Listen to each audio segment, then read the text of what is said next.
Welcome to the, I think, 10th O'Neill Center Annual Conference. This year's theme is Past as Prologue, What History Teaches Us About Today's Economy. My name is Robert Lawson. I'm the director of the O'Neill Center, and it is, again, my pleasure to welcome you all. We have a wonderful program today. This program, in this format, has been going on for several years. It is a rapid fire, I like to call it a tasting menu of ideas. Each of our speakers gets a very short amount of time, which means you're going to get a lot of ideas very quickly. And I'm very happy with our lineup today. In the interest of time, the bios for the speakers are in the packet I hope you received when you entered in this morning. So I will dispense with bios, but the morning session is going to be Doug Irwin from Dartmouth, followed by Ed Stringham from various institutions, including the American Institute for Economic Research, and Ning Wang from China. And then we'll have a break, and then we'll continue on after the break. Also in your packet is this year's annual report for the O'Neill Center, which we just received yesterday from the printer. So it's hot, literally hot off the presses, and hope you get a chance to take a look at that. And Michael Cox will talk about that at the end of the day. Let me introduce my boss, Matt Myers, the Dean of the Cox School of Business, to provide a welcome from the college.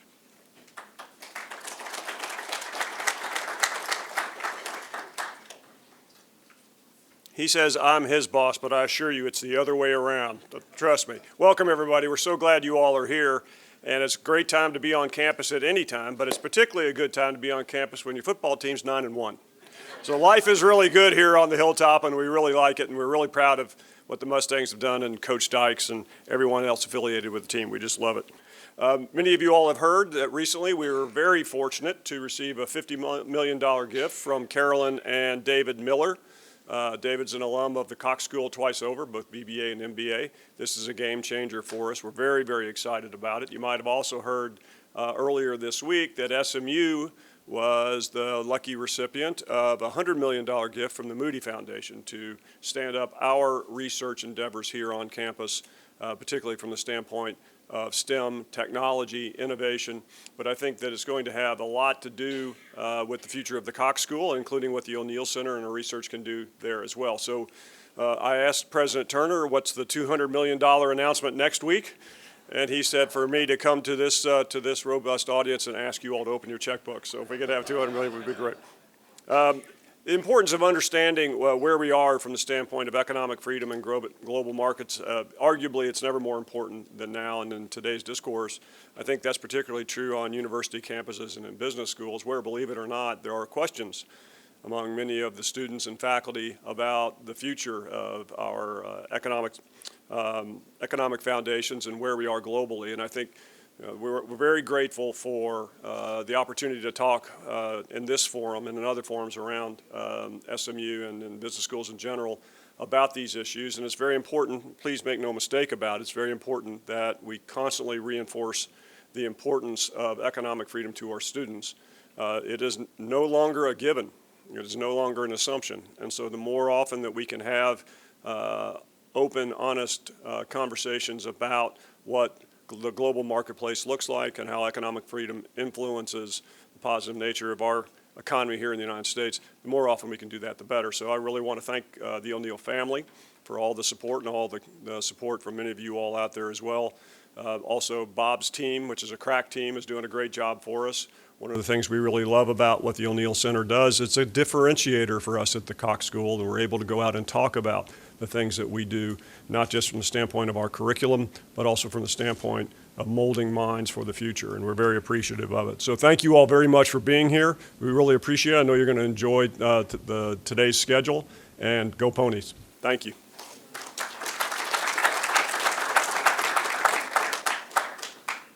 Okay, with no further ado, our first speaker is Doug Irwin. Take it away, Doug. Thank you very much. It's a great pleasure to be here. Since we have to begin with football bragging rights, I will also note that Dartmouth's football team is 8-0. Currently on top of the Ivy League. They have a game tomorrow against Cornell, which is, I think, a 2-7 team or something.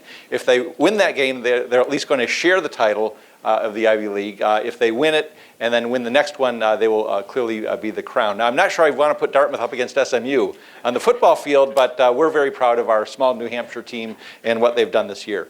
I'd also like to reinforce what the Dean just said about the importance of reiterating the cases for free trade and free markets and what have you, because it's true, this is a battle that has to be fought every generation. Adam Smith made the case for free trade more than 200 years ago, but students and others need to be reminded of those lessons of history and the case that as we currently see it.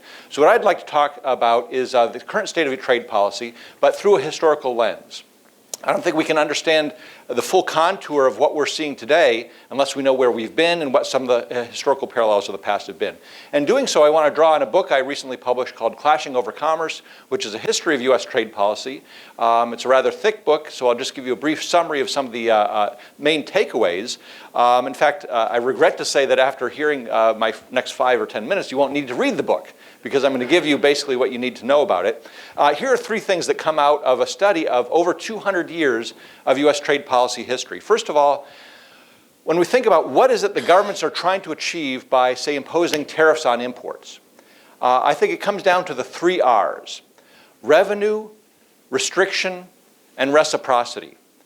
And we'll be able to think about U.S. trade policy today through the lens of those 3 R's, but also that explains a lot of the history of the past 200 years of U.S. trade policy.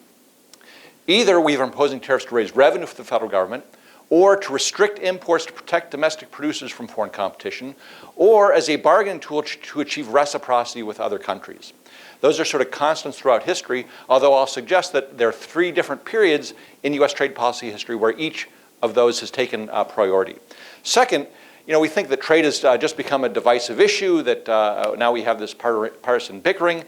It's always been that way. We can go right back to the founding of the country, and there were debates over trade policy. This is really nothing new, although it is new in a certain sense that I'll mention in a moment. And second, the last thing the third point here is that there's a tremendous status quo bias. In terms of policy, it's very hard to turn the ship of state in a new direction in terms of trade policy, because there are all sorts of vested interests that have a stake in the status quo. So you can get someone, a disruptor, like President Trump, who says the past 50 years of U.S. trade policy have been terrible. We have all of these terrible deals. We're going to chart a new course. And yet, I think at the end of the day, it's very difficult to move things. And we'll come to that point as well. So those are the 3 R's. What's interesting about those 3 R's is there's different periods in U.S. history where one of them is predominant. So I divide the history of U.S. trade policy into 3 periods. One is the pre-Civil War period from 1790. In fact, we owe the Constitution itself to disputes over trade policy. Because under the Articles of Confederation, we had no foreign trade policy. Congress did not have the power to levy taxes on imports. The 1780s was a disaster in terms of the U.S. economy and U.S. trade. And James Madison and Alexander Hamilton and others said, we need a compact which allows the federal government to take control of trade policy so we can bargain with other countries and raise revenue to pay off our debts and provide for the public defense. So from 1790 right up to the Civil War, revenue, that was the primary goal of raising, imposing tariffs. That was the revenue-raising tax that we had. We didn't have income taxes. We didn't have sales taxes. You might recall the Whiskey Rebellion. Sales taxes didn't work out so well. You have to call out the troops to enforce it. So tariffs were the way to do it. And the reason why that was sort of the main objective is the Democratic Party, particularly from the second party system in the 1830s up to the Civil War, they were the dominant party. They came from the South, and the South wanted low tariffs for revenue purposes only. But we had the Civil War that redistributed political power in the United States from the South to the North, where the Republican Party was ascendant, and they changed it from revenue to restriction. Why? Because manufacturing industries had grown up in the North, were competing with Britain, and because the North was politically powerful, they said, we want high tariffs, not to raise revenue, but to just stop those imports from coming in and interfering with our manufacturing industries. Then we had another, that was a long-lasting period in U.S. history from basically the Civil War up until the Great Depression. The Great Depression redistributed political power in the United States, away from the Republicans towards the Democrats, a little bit more towards the South, and now we had the income tax. We didn't need the tariff for revenue purposes. The Democrats in the South were representing exporters who didn't want high tariffs to protect domestic industry. So we shifted to this third R, reciprocity. They said we can't unilaterally reduce the tariff. We're going to do so in the context of foreign trade agreements where we reduce our tariff, but we get other countries to reduce their tariff barriers too. And that's basically where we've been since the Great Depression with various variations on that theme. And I stopped in 1993 for a particular period. Now here's just a way of sort of summarizing, well, what are the tariffs that came out of this political process and during these periods? And what we can see is, let's focus on the red line. It gets a little technical in terms of the difference between the tariff on dutiable imports versus total imports. The blue line is on total imports, but the red line is the one to focus on. What we see from 1790 to 1860, tariffs go up, then they come down. In fact, if you want to talk about when tariffs were most politically divisive in the United States, it wasn't now, it wasn't the Great Depression, it was the 1820s and 1830s, when the tariffs went up to nearly 60%, and there was huge dissension in the country over that high tax rate. Well, they came back down. Then you can see the red line bounces up with the Civil War, and it's pretty flat, bounces around up and down, but it's about 45, 50%. The US government was imposing a 50% tax on average on imports for a prolonged period. It peaks with Smoot-Hawley, that peak right there in 1930, and then it comes crashing down.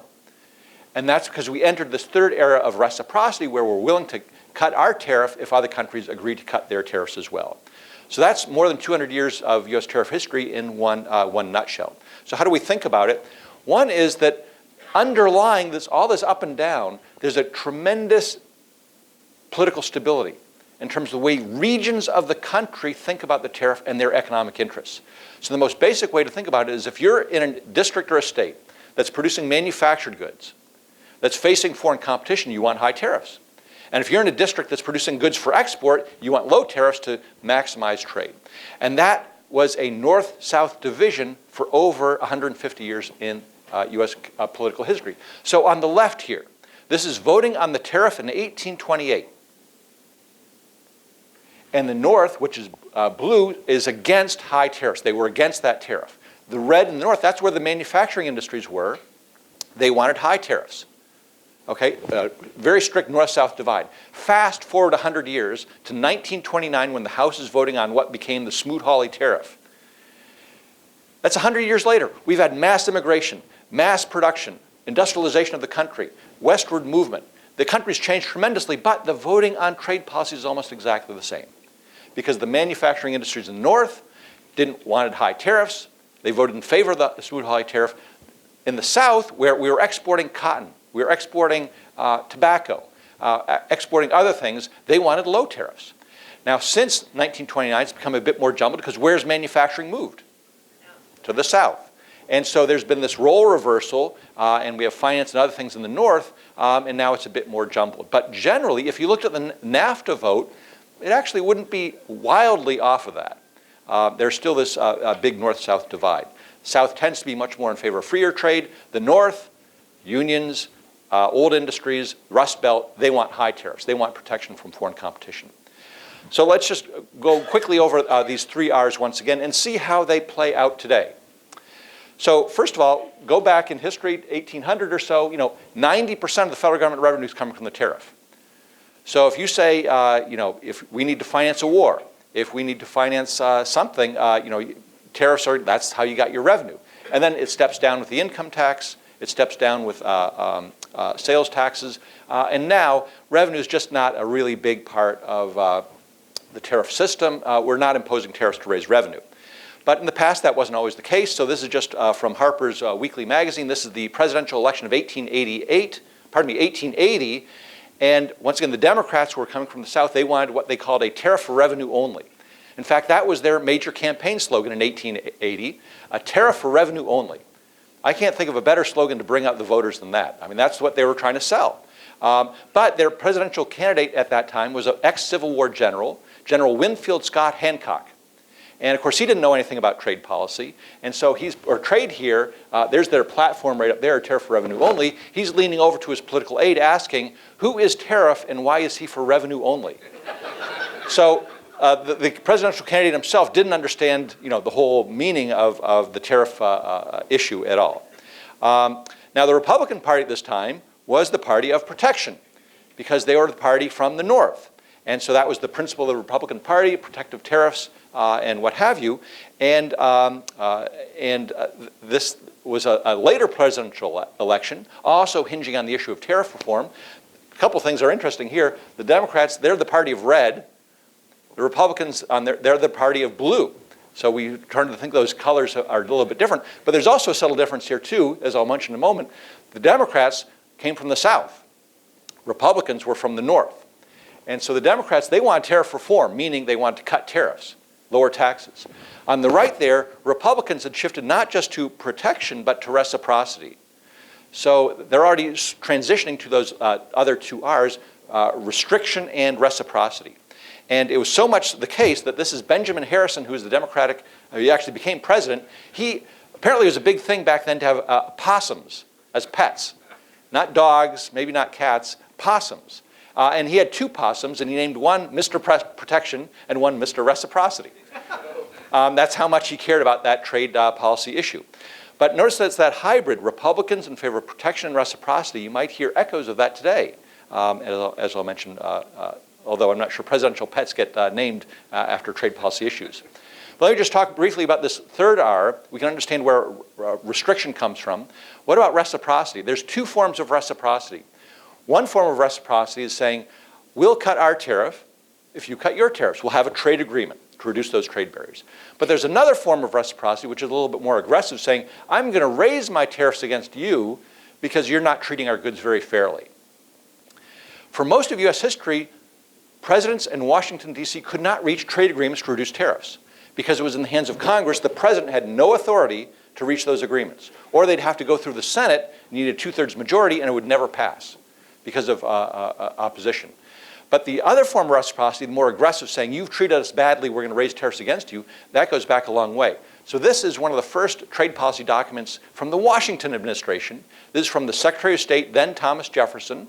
And it's a report on how the State Department was thinking about trade policy, commercial privileges and restrictions. And what this slim 10-page document written by by Secretary of State Thomas Jefferson says is that when we go to Britain, when we go to France, when we go to Spain, when we go to other countries around the world, they treat our goods very poorly. And we ought to, first of all, try to reach agreements with them to mutually and amicably reduce those trade barriers. But if we can't, we ought to hit them back hard.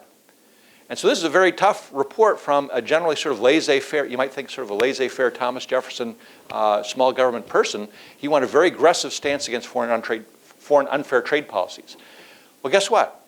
The US government produces this same report every single year from the US Trade Representative's office, only now it's of course 300 pages, and it goes country by country, how Britain, the EU, Japan, China, all these countries treat our goods massively unfairly, and doesn't say we ought to strike back, but implicitly that's sort of the implication being given. So here, once again, we see something in 1792 and today. That's that long continuity about we do care about how other countries treat our goods, and we get upset when it's poor.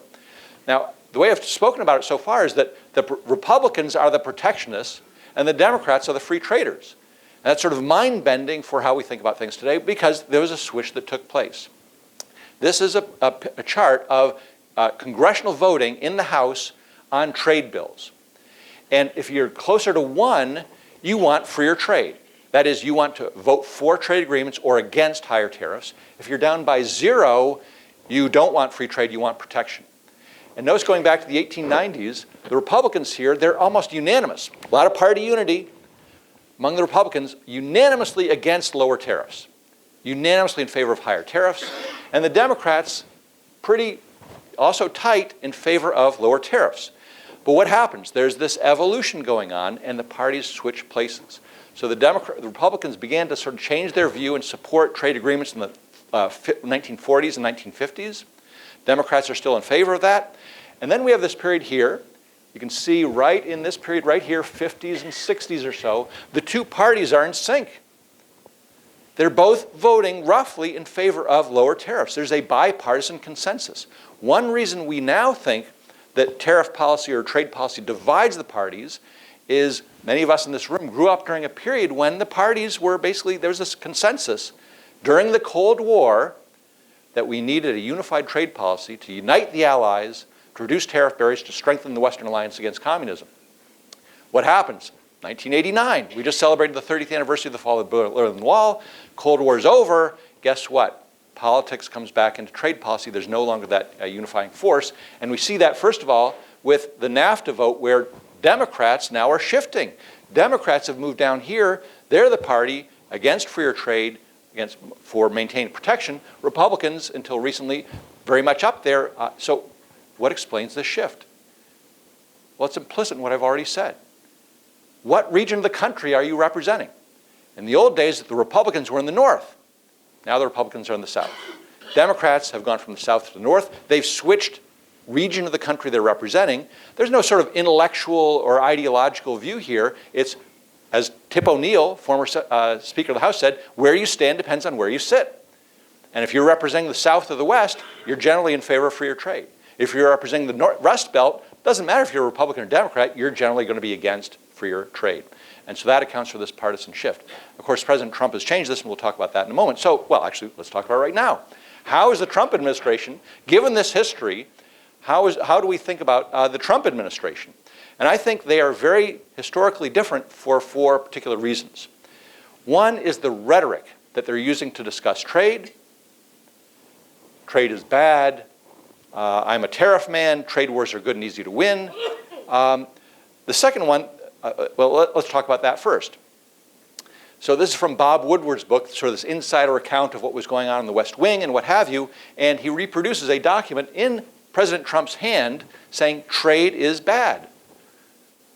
His staff had given him all these documents about talking about the Western Alliance and promoting trade, and he just rejected that. He wrote in his own hand, trade is bad. Now, even Herbert Hoover, a Republican who signed the Smoot-Hawley Tariff in 1930, which is intimately related to the Great Depression, he never said trade is bad. He never blamed other countries. He said, yes, we need to protect domestic industry and domestic labor, but of course, we want trade. We just have to do it prudentially with those tariffs in mind. But here's a president who thinks trade is bad. Here he's tweeted, I am a tariff man. So we thought we had sort of taken tariffs off the shelf in terms of policy instruments. We have the WTO, we have the GATT with these various agreements, but he wants to bring back tariffs. And he wants other countries to pay for the privilege of selling to us. We'll make America rich again. Trade wars are good and easy to win. Okay, so you don't go, well, that sort of speaks for itself. And if, he says here, when we're down, meaning we have a trade deficit, we can get into that if you want, with a certain country and they get cute, don't trade anymore. Just don't trade with them anymore. We win big, it's easy. And I think we've seen with the current trade war with China, no matter how you think about what China's doing in terms of trade, there's costs and there's trade-offs to be made in thinking about retaliating against other countries. What's interesting about President Trump is he is a tariff man, and he likes revenue and restriction and reciprocity. So usually you had to choose one of the 3, but he likes them all. So he says if you impose tariffs, first of all, you can use them to negotiate fair trade agreements. So that's reciprocity. But let's say you can't negotiate a better agreement. Well, at least they're going to pay us vast sums when we import goods, so we'll get the revenue. But let's say the trade dries up because the tariffs are too high. Well, that's okay too, because it means jobs and great wealth. We'll just protect those industries and we'll grow up. So no matter what you do with tariffs, you'll get something out of it. Either the revenue, or you'll restrict imports and protect domestic industry, or you'll get a better trade deal. So all 3 of the R's are in play here. Now, his view of reciprocity is not that one where we want to reach trade agreements to reduce trade barriers so much, is that he sort of takes reciprocity as this view that we have to look at sort of sector by sector, country by country, who has high tariffs and who has low tariffs. Now, all the agreements in the past, there have basically been 2 types of agreements. One is under the WTO, where everyone sort of proportionally reduces their tariffs, but of course, different countries have different sectors that they protect. The other is through a free trade agreement, where you just get rid of the tariffs altogether, like NAFTA. His view is, well, it's sort of qualified on both of those. So here he is showing a chart of where, say, Japan has a higher tariff on apples. We have 0% tariffs on apples. That's unfair. And we ought to do something about it. We ought to hit Japan back because they don't treat our goods well. Sort of interesting, though, the president cares very much about automobiles. What's Japan's tariff on automobiles? 0. What's our tariff on automobiles? Well, it's 2.5% on cars and 25% on trucks. So Japan, there's a case where other countries have lower tariffs than we do. Somehow that doesn't come up in these reciprocity discussions so much. But the view is that countries have different tariffs on different goods, and we ought to do something about that. The instinct, of course, is to strike back and say, if other countries have higher tariffs, we're going to hit them hard. But the other view would be, well, if you don't like Japan's tariffs, what's the obvious thing to do? Have a free trade agreement with Japan. Just get rid of their tariffs altogether. And here's where sort of the problem comes in. And this is this last one. Before I get to that, let me just mention, imposes tariffs at the peak of the business cycle. Most presidents in the past, President Reagan imposed some protectionist measures, but we were in a major recession. Most presidents only respond to the fact we have high unemployment or we're in a recession, then they might protect certain industries. But if the economy is doing really well, you don't upset the apple cart and start imposing tariffs. So President Trump is very unusual in when the economy is doing well, imposing these tariffs. But here's the last one, which gets to his views on reciprocity. He doesn't like the rules of trade. He wants to mandate certain outcomes. So that's why, even if Japan said, guess what? We'll abolish all of our tariffs on US imports, on imports from the United States, if you do the same. He wouldn't necessarily agree with that, because what he'd say is that Japan's still going to send us cars, but we're not going to send cars to Japan. So that zero tariff, that's not fair, because the trade is not going to be equalized there. Well, of course, the purpose of trade is not to equalize trade in all these categories. It's to take advantage of comparative advantage and have mutually advantageous exchange. But here's the great instance in where even if you had, he's always said, President Trump, that I'm a free trader. I'm going to get rid of barriers. But he's also attacked NAFTA as the worst trade agreement ever reached. Here's the problem. NAFTA is zero tariffs on each side. Canada, US, Mexico, with very few exceptions, but basically zero tariffs. And yet, he didn't like that agreement. Why? Because we had a trade deficit with Mexico. And therefore, he thought trade was unfair.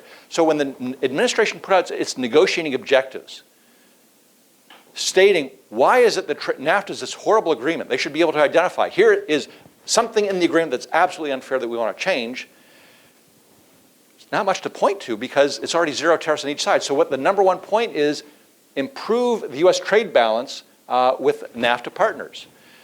Well, the problem is trade balances aren't dictated by trade agreements. They're not managing the trade flows. They're setting the rules of the game, which is Mexico has zero tariffs, we have zero tariffs. So you can't really manage the trade balance that way. So you might say, okay, well, what's the next thing on their list of things they want to renegotiate that's unfair? Number two, maintain existing reciprocal duty-free market access. So the second point you're going to make is you just want to maintain existing duty-free access. That means you're unable to identify anything inherently unfair in NAFTA. It's not the rules that the president objects to, it's the outcomes. He doesn't like the fact that there's a trade imbalance. But if there is a trade imbalance, well, look at it compared to other countries. Here's the trade balance with NAFTA countries. Here's the overall US trade balance. NAFTA is sort of not the first place you'd go to look to sort of try to remedy the US trade deficit, because basically we have balanced trade with Canada and a slight imbalance with Mexico, but it's not very large at all. So trying to use NAFTA to address that small imbalance is an odd thing to do. Now, of course, he'll say, we have renegotiated NAFTA. It's a better agreement now. It's now called USMCA, not NAFTA, and it's a much better deal. But once again, when you look at the text of the agreement, it just maintains the old NAFTA. It adds on some provisions from the Trans-Pacific Partnership to update it, because NAFTA is a pre-internet agreement on digital trade and e-commerce and what have you. And it actually is more restrictive in terms of trade on automobiles. So it really didn't change all that much. So this political cartoon sort of represents that. We have this trade agreement in place. The president says it's bad. This is Robert Lighthizer and the Canadian negotiator putting things back together, and then you declare victory. Because basically the USMCA is the old NAFTA, just sort of spruced up and changed a little bit. So not too much has changed right there. And so the reaction of most economists has been, it's not terrible. Okay, it's better than having, just getting rid of NAFTA, and if it's not perfect, at least it's somewhat okay. So in thinking about the administration's trade policies, there have been historical precedents for presidents using protectionism. I'll just point to the late 19th century protectionism.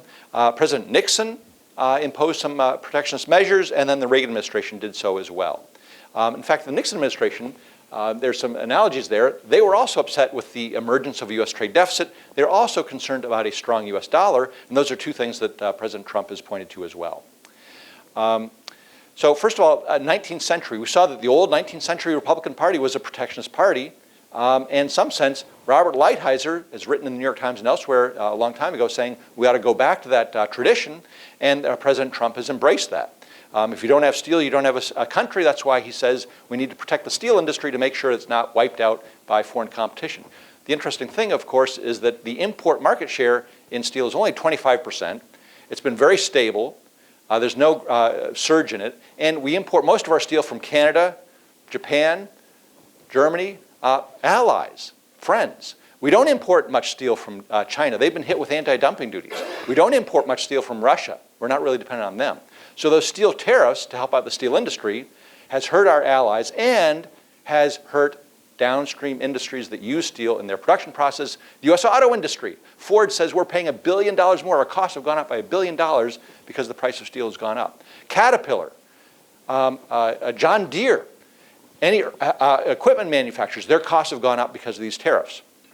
And so I'd say this is due to his education at Wharton, the Wharton School of Finance, because Joseph Wharton endowed the business school there because he was a steel baron from Pennsylvania.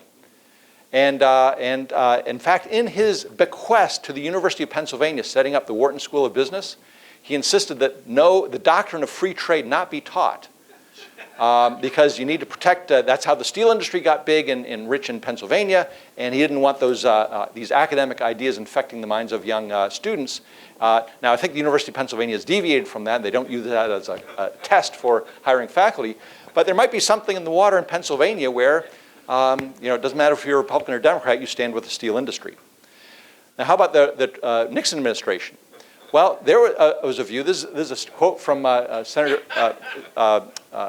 of Treasury John Connally, basically saying Europe, Japan, they're all out to get us. They want to trade surplus at our expense. They're trying to take our jobs. And so this was his view on what ought to happen. And of course, President Trump has reiterated that other countries are ripping us off on trade. And we know that because we have a big trade deficit and they're out negotiating us and they're out competing us. And we've got to do something about that. The whole world's ripping us off. So that's sort of where this view of reciprocity, we've got to hit back hard. Now, just like current day where we have tariffs on steel, we have tariffs on goods from China, the Nixon administration, quotas on imported oil, quotas on textiles, and they started sort of opening up the cupboard of increasing trade restrictions that later began to get phased out. So the Nixon administration did impose some tariffs. They tend to go away. We'll have to see whether the Trump administration tariffs go away. What about the Reagan administration? Well, the Reagan administration early in its term did impose voluntary export restraints on autos with Japan, steel, voluntary restraint agreements, and things of that sort. But that was in the midst of a very steep recession. And the ultimate goal of the Reagan administration was always to reach a trade agreement to reduce trade barriers and expand trade. That was their ultimate goal. This was a temporary retreat to get that further strategic objective. President Trump, not only did he go to Wharton, but he sort of came of age in the 1980s in some sense, and he was very worried about competition from Japan. So here's what he said in an interview with Playboy magazine. The Japanese double screw us, a real trick. First, they take all our money with their consumer goods, and they put it back into buying Manhattan. If you know anything about the balance of payments and balance of payments accounting, you know that those are two sides of the same coin. If they have a trade surplus, they're going to be reinvesting their dollars they earned back in the U.S. He didn't like either side of that equation. The fact that they were selling us goods and they were buying up Manhattan real estate. So that's been a deeply held view of his, and it carries through to this day, that other countries now, not Japan so much, although he does say that our allies treat us worse than China sometimes. So Western Europe, the European Union, Japan, they treat us very badly on the trade front. So if you follow the president's tweets on trade, there's a lot to keep up with, but I want to step back and have more of a historical perspective. What can we take away here? So what's going to be the Trump's trade legacy? And I think there are things that are not so much of a big deal that we've seen before, we'll get over as a country. Other things are big shifts. So what's not a big deal, I think? Steel tariffs. Why? Well, the Reagan administration protected the steel industry. Bush administration protected the steel industry. Nixon administration protected the steel industry. Carter administration protected the steel industry. The Johnson administration protected the steel industry. And it tends to fade out over time. So they protect it. It sort of fades out. Sometimes it'll come back in different forms. But this is a very politically powerful industry that over time has proven that it doesn't matter whether you're Republican or Democrat, they're going to have friends that will help them out temporarily, but these things will fade away. George H.W. Bush got rid of all the steel protection that had accumulated during the Reagan administration. But it came back later on in various guises. But it is possible for either President Trump later or a next president to reduce those those steel tariffs. NAFTA. Once again, that was a centerpiece of the 2016 campaign, but now we have USMCA. It's sort of a distinction without a difference. I think 10 years from now, 20 years from now, and it looks like USMCA, I just saw in the press reports this morning or last night that it looks like it may be going through Congress fairly soon. It's not a big change. It's not a big change in terms of the status quo. Trade deficit worries. Well, the Nixon administration worried about the trade deficit. The Reagan administration worried about the trade deficit. Clinton administration worried a little bit about the trade deficit. Not much you can do about it unless you're willing to change U.S. fiscal policy and other things. Trade policy itself is not going to deal with that. So these things we will hardly think about, I think, 5 or 10 years hence. What are some of the big lasting impacts, I think? First of all, the rhetoric on trade, which is very unusual for a president to say trade is bad and demonize allies and trading partners in the way that he has. The WTO is sort of an institution that the U.S. helped create in the Reagan administration, the George H.W. Bush administration, and yet it seems to be faltering. And the president's talked about withdrawing from the WTO or giving a kick down the stairs and not staying as a member. We'll have to see about that. Pulling out of the Trans-Pacific Partnership. I'm not sure whether this goes in a big deal or not a big deal because I think at some point the U.S. is going to have to get into the Trans-Pacific Partnership. Because what's happening is we think we're here alone, with our own trade policy and, darn the rest of the world, but the rest of the world is moving ahead with a lot of free trade agreements. When foreign auto manufacturers think about where do we want to invest, United States or Mexico? They want to go to Mexico because Mexico has many more free trade agreements than the United States, and they can get their autos into other markets duty-free. So the U.S. is going to have to play catch-up in Asia. Australian beef producers, they have a big tariff advantage selling to Japan now over the U.S. New Zealand dairy farmers, they have a big advantage selling in Southeast Asia over the U.S. because they get those tariff preferences, we don't. And I think we're going to have to get back in sometime if we care about U.S. exporters. Texas cotton and other things of that sort. But the biggest change, of course, is the relationship with China, where I think now, regardless of the next administration, it's going to be very difficult to have an agreement with China. It's going to be very difficult to get rid of those tariffs without major concessions from China. We have a new status quo. The tariffs are in place. You cannot get rid of those tariffs without getting major concessions from China. You can't reverse that. I think a new president could easily reverse the steel tariffs based on domestic manufacturers who need cheaper steel to compete. But with China, there's no turning back in some sense. And we already see that in terms of imports coming from China. And this is just the first 9 months of this year. Already they've really tailed off quite a bit. And so this is a historic reversal of relationship where we were highly integrated with China, and now we're pulling out of that relationship. Not so much because of economic harm. I don't think the tariffs on China are designed to protect any domestic industry, but it's for national security reasons, great power competition reasons, power politics, and military strategy reasons. And I think that's going to be very difficult to reverse. Another lasting impact, and I'll close with this. This could be an unintended consequence of the president's rhetoric on trade, is when you look at public opinion polls in the United States, there hasn't been a period since the early 1990s, when these polls began, where there's not been more support for trade among the American public. So just look at this. There's a Gallup poll that goes back to 1993. Do you think that trade is an opportunity for growth, or do you think it is a threat to the U.S. economy? And for most of the 90s, by some small margin, some modest margin, people thought trade is an opportunity, not a threat. That changed in the 2000s a bit, when more people thought it was a threat than an opportunity. But what has happened since 2012, so this is not exactly a Trump phenomena, but since 2012, more and more Americans think trade is an opportunity, not a threat.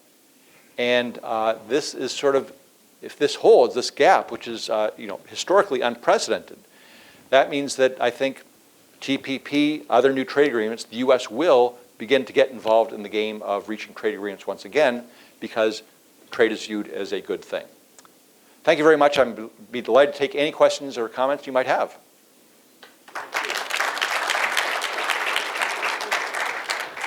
Well, we do have microphones on stands, so if possible, could you use the microphones? And I think we might have a runner who can help get microphones to people in their seats as well. Great. Yes, I think it was a really great talk. And just looking at this chart and your other charts, if most of the people think it's a good thing, why are we not getting pushback on Trump? Why are the Republicans not saying that's not the way to do things? Well, actually, there has been some subtle pushback. So NAFTA is a great case. So President Trump was approaching his 100th day in office, he was frustrated that not much had been done on the trade front. That's what he campaigned on. He wanted to do something. And so he wanted to go to Pennsylvania, of all places, and announce we're pulling out of NAFTA.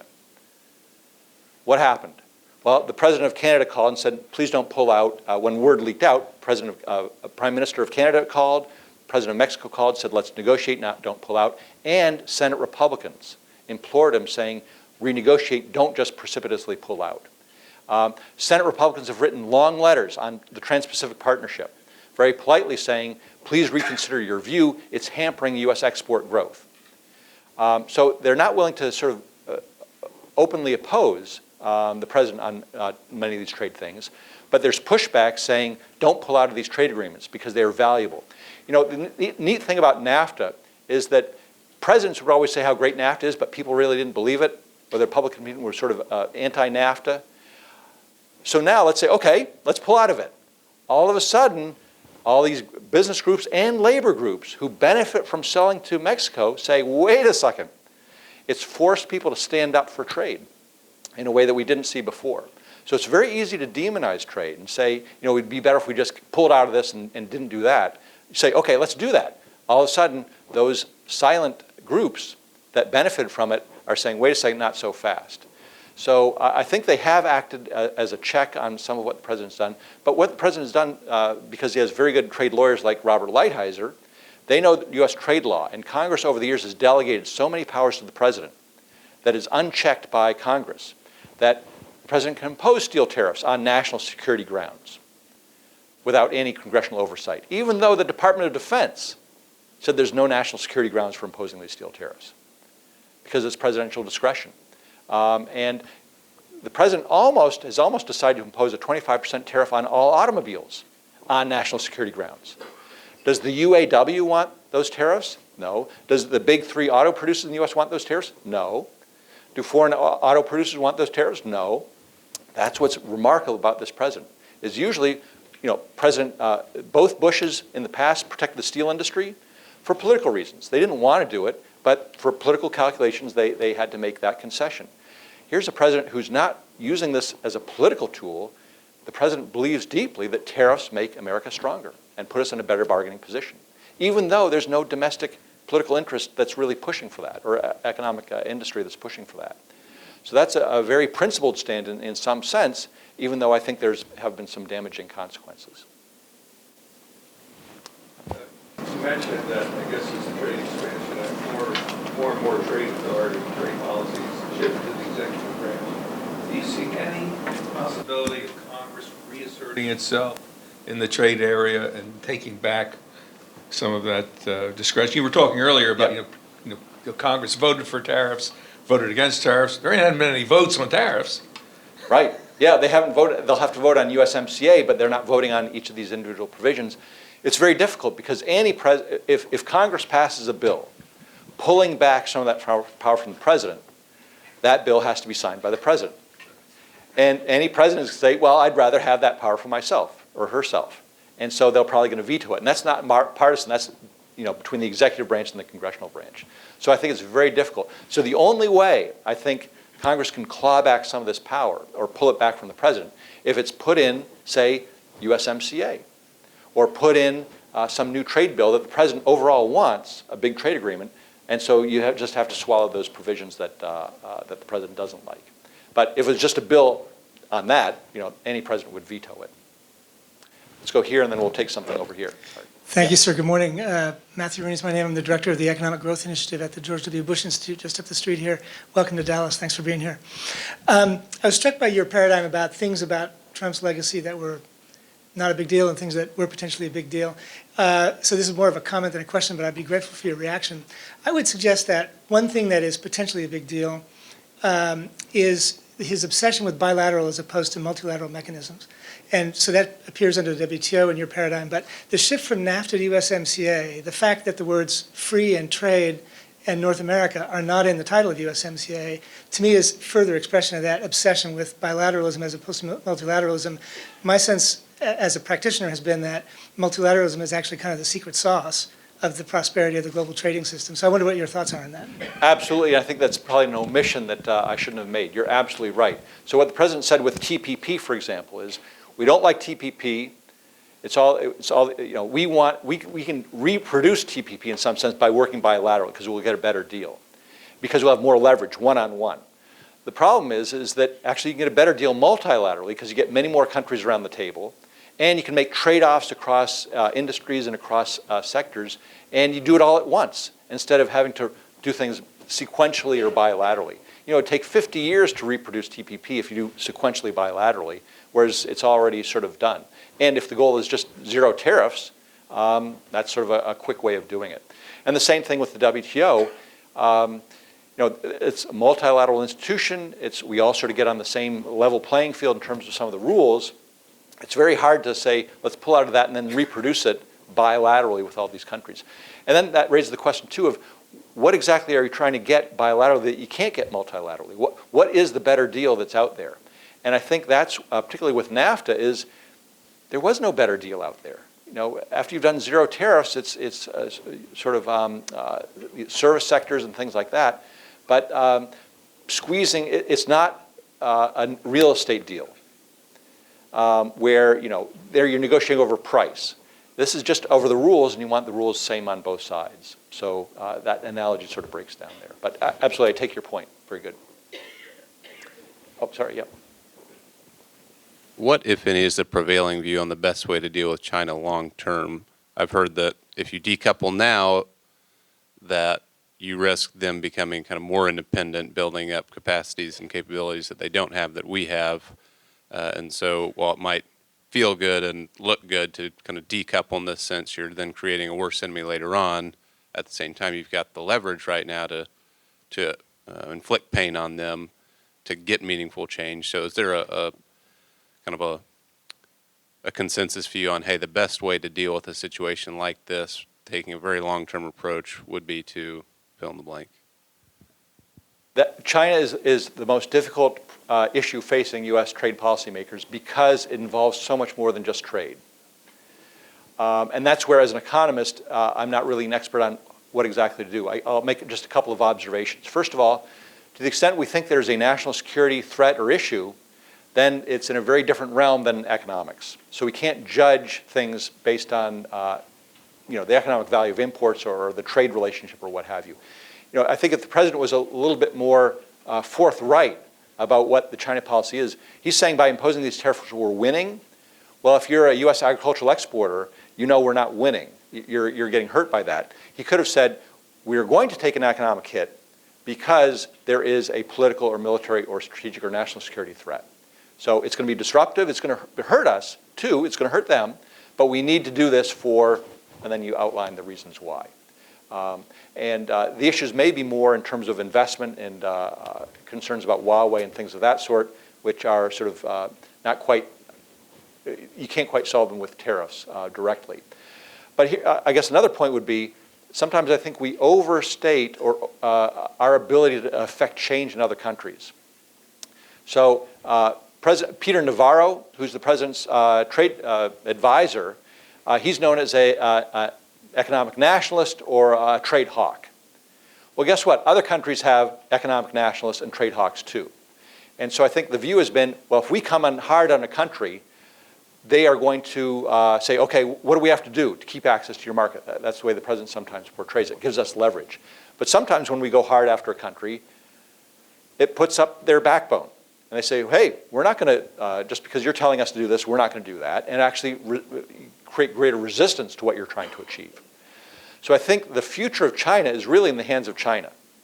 And what the party wants to do under President Xi or some future leader. And it is true that China has backtracked on some of the liberal reforms that they've had in the past.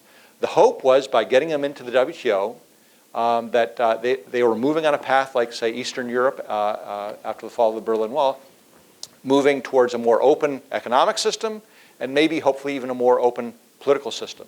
And that has not happened. And there are a lot of WTO rules that don't cover subsidies for state-owned enterprises and technology transfer policies.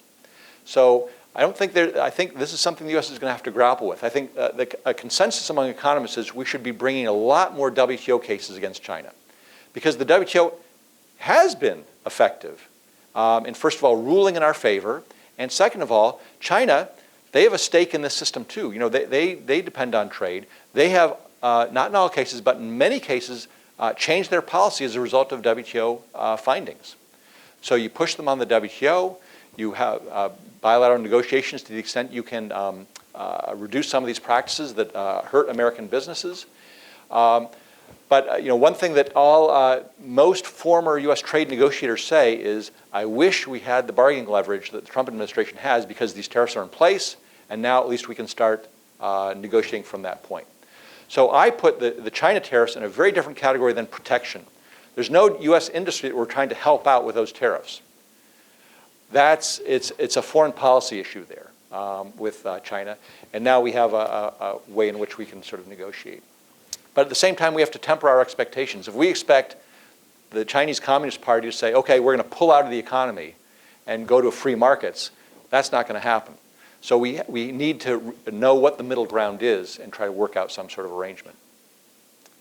So it's a bit of a mess. Could you talk a little bit about with the trade with China, one of the things you hear is that they steal our IP. And I guess I'm curious how much of that is actual theft versus U.S. companies agreeing to give up their IP in exchange for access to the markets, because at least from a libertarian type perspective, they're very different issues. And I wonder how much of you see as one versus the other. It's very hard to sort of quantify what it is, but it's both. So certainly a lot of firms go there, eyes open, saying you're going to have a joint venture or a partner in China, and part of that is going to be technology is going to either leak out or you're going to have to sort of sign it over. So companies are very much aware of what they're doing, but they make that trade-off themselves. But at the same time, there's hacking, and there's industrial espionage, and they're getting into computer systems and just taking things. So I haven't seen any good estimates on that. It's very anecdotal. So you hear cases on both sides. So it's very hard to say, I'd think. I'd think largely in terms of the firms operating there, they know what they're getting into. But that doesn't mean they want their hackers their servers hacked, particularly if they're just operating in the US, say. Yeah, sure. Could you please comment in terms of how economic theory may have been evolving over the past decade or so, especially when considering scholars like Thomas Piketty, in many ways blaming, trade for income inequality, and how you believe that may be impacting future administrations in the U.S.?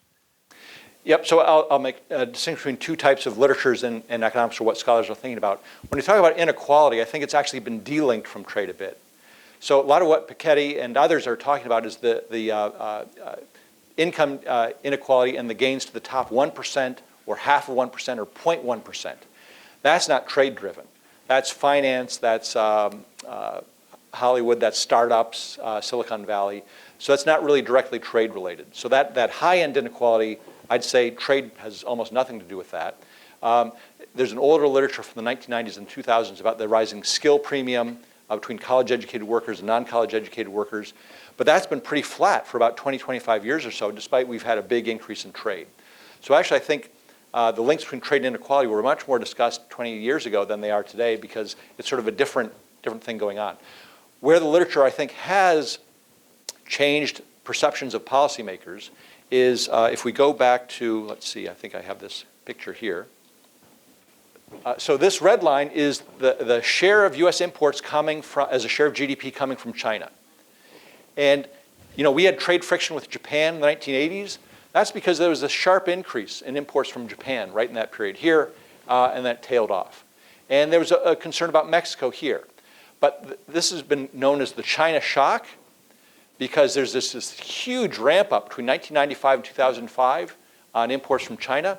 And while that's beneficial to many consumers in terms of consumer electronics and apparel getting at much lower prices and huge gains there for US firms as well in terms of selling to China, it has also been found in terms of the economic research to really have hurt certain communities, which are smaller rural areas where they're one factory town, they manufacture furniture, they manufacture clothing, and they're wiped out. And what's interesting about this period here between 95 and 2005, before the financial crisis where things sort of flatten off, is that this is a period of declining unemployment. And the economy was doing reasonably well. So it wasn't, at the time, it wasn't noticed. Very few firms were complaining about imports from China. And now, in retrospect, labor economists are going back and looking at what happened to the workers who were displaced as a result of this import surge. And unfortunately, the outcomes have not been good. They're not transitioning to better work. They're staying in their local communities and going on disability payments or retiring early. And so I think economists are much more aware of the adverse labor market consequences to big shocks in terms of imports. And so we have to think about rural communities that are not economically diversified. So in a place like Dallas-Fort Worth, you can have a few firms go under because of foreign competition, but others are going to be popping up, and it's a very diversified place. But if you're a small town, you're a one-trick pony, and if it goes down, it really hurts that community.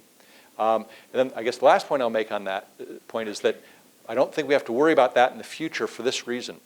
China is a country of over 1 billion people that rapidly entered into world markets. This is a historic one-off shock. There's no future import shock of this magnitude that's going to be hitting the US. So we don't have to worry as much about those labor market consequences. And in fact, I think in the next 20 years or so, we are going to have a negative China shock, not just because of the tariffs here, but because of China's one-child policy where the working age population is shrinking. And I think the population of China is going to be going down by tens, if not hundreds of millions of people. So part of this is demographics, moving people from the rural countryside where they're not in part of world markets into the world market. And now China is actually pulling back from that, and we're pushing them with the tariffs. So we're seeing a negative China shock coming up. So that's, I just think people are more aware about the labor market consequences of trade than they were in the past. Okay, thank you. Thank you very much.